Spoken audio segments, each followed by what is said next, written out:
bersamamu.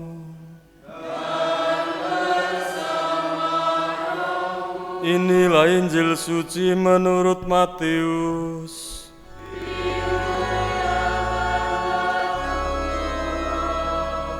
Sekali peristiwa, sampailah berita tentang Yesus kepada Herodes, raja wilayah.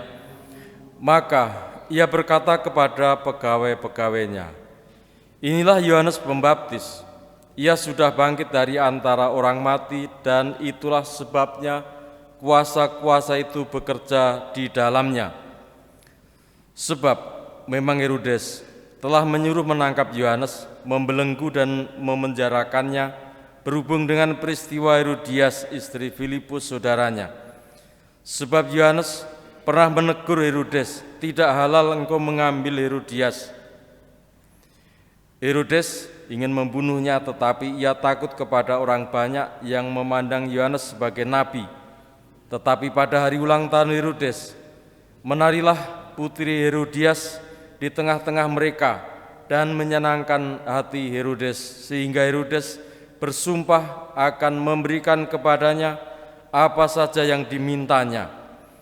Maka setelah dihasut oleh ibunya, putri itu berkata, "Berikanlah kepadaku di sini kepala Yohanes Pembaptis di sebuah talam."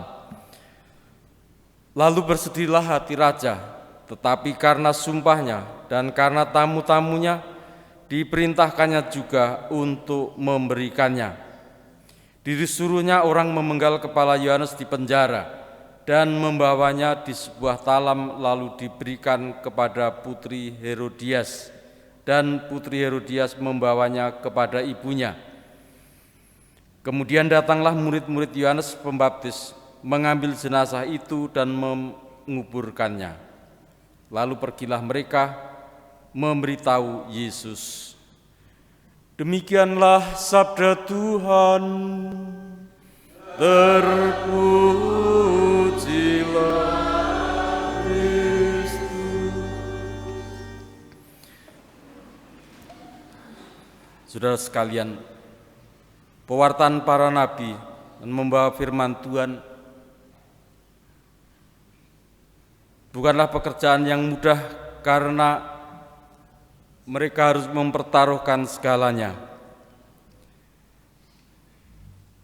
Yeremia masih beruntung karena ada para imam dan para pemuka yang takut kepada Tuhan dan mengerti apa yang disampaikan oleh Yeremia. Bahkan mereka membuat gerakan untuk membangun pertobatan supaya malapetaka yang dicanangkan Tuhan tidak terjadi di atas mereka. Sementara Yohanes Pembaptis tidak beruntung karena Herodes yang mendapat teguran dari dia, di satu sisi dia tidak suka, tetapi di sisi lain juga dia menghargai banyak pendapat atau pandangan anggota bangsa itu. Namun oleh karena hasutan Herodias, dia pun akhirnya jatuh kepada kata-kata atau sumpah yang dia buat sendiri. Saudara sekalian, di balik peristiwa-peristiwa ini, apa yang diharapkan terjadi pada kehidupan kita adalah tiga hal. Satu, keheningan hati untuk mendengarkan sabda Tuhan.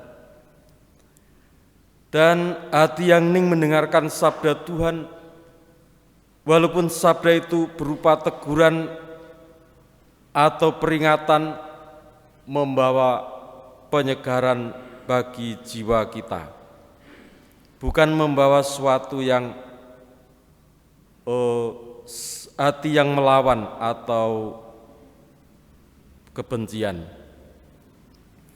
Dan yang kedua, selain keheningan hati adalah kerendahan hati untuk mendengar dan menyesuaikan diri dengan sabda Tuhan. Seringkali ketika sabda itu mengusik kenyamanan kita, yang terjadi adalah perlawanan. Oleh karena itu, kerendahan hati dibutuhkan supaya sabda Tuhan yang kita dengar mengubah langkah kita. Dan yang ketiga adalah keberanian untuk menegakkan diri dan bersama orang lain juga menjalankan sabda itu, walaupun sabda itu tidak mudah, bahkan sabda itu mengenai diri kita sendiri.